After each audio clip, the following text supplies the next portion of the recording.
Hey guys, we are at Coral Castle in Florida, and let's take a look at the most mysterious structure in the castle called the 9-ton gate. This 8-foot tall revolving gate has not only baffled common people, but has also challenged modern day engineers.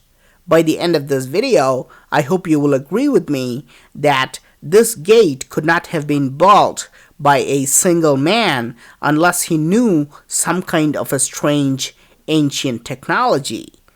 The 9-ton gate no longer works, but here is a smaller 3-ton gate which still works.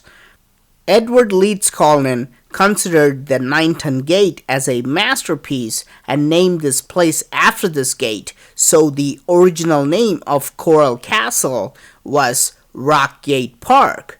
Ironically, the door did not get much attention from experts before it stopped working in 1986, so the owner initially calls a local construction crew and they take a good look at this gate and tell them that they have no idea how to fix it. Now, the owner decides to call the quote-unquote educated engineers and calls the University of Florida. They send in a team of 6 engineers and they arrive with plenty of modern equipment, including a 20-ton crane. Now, keep in mind, Ed did not use any modern equipment and built this door without anyone's help. When the engineers took the door down, they saw that Ed had not only modified simple car parts like axle shaft and ball bearings of a 1918 Ford truck, but had also used a strange circular stone at the bottom.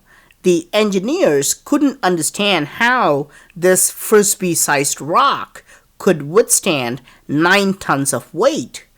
So they sent it to the geology department in the University of Florida.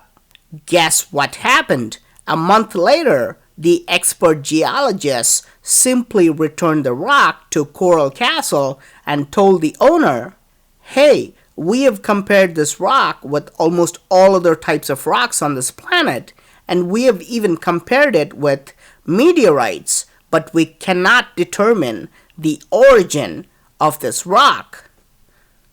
So, where did this rock come from?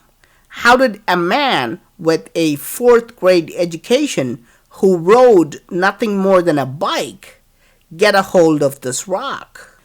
Anyways, the engineers put the gate back with new shaft and new bearings, but removed the rock because they were the experts and they could do better than the uneducated Ed Leeds Cullinan. You know what happened? It got stuck and did not move. Believe it or not, they had to shave the rock down to make it work. This just proves that 6 experts with all their modern techniques could not duplicate what Ed had done single-handedly without modern equipment or techniques. Now, the original door, which lasted from 1936 to 1986, could be moved by an 8-year-old girl with one finger. After 1986, it was not that easy, but a grown man could move the door with one hand. But it only lasted until 2004, and then it ceased. At that time, 3 different teams of engineers looked at it and basically said, "Leave it alone, it could crack open like an egg." Why? Because this rock is made of honeycomb coral, which is very brittle and it will break if you give a strong tap with a hammer. How could Ed quarry and cut this huge stone without breaking it? And how could Ed drill a hole exactly through the center of balance, even though this rock is not a perfect rectangle? Now, he claimed that he could build Coral Castle because he knew the secret behind the construction of the Great Pyramid. Strabo, a Greek geographer, found a similar revolving door in the Pyramid of Giza. He has documented that in 24 BC, while exploring the pyramid, he stumbled on a large rectangular door made of rock. He mentions that this door leads to a long, narrow passage, and when the door is shut, it is so perfect that it seems like any other rock in the pyramid. Today, experts are still searching for this door. This raises the question if Ed really knew the secret behind the Pyramid of Giza.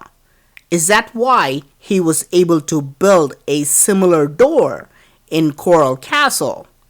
Finally, there are many people who claim that Ed was simply a con man and a pseudoscientist.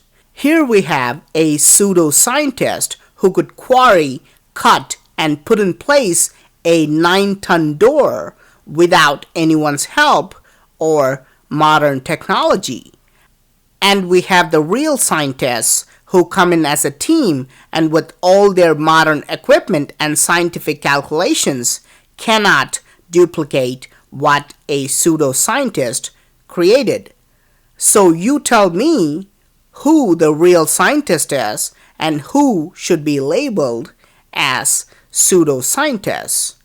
Please do let me know your opinion in the comment section. I'm finding a lot of intriguing stuff like this, so please do subscribe to my channel.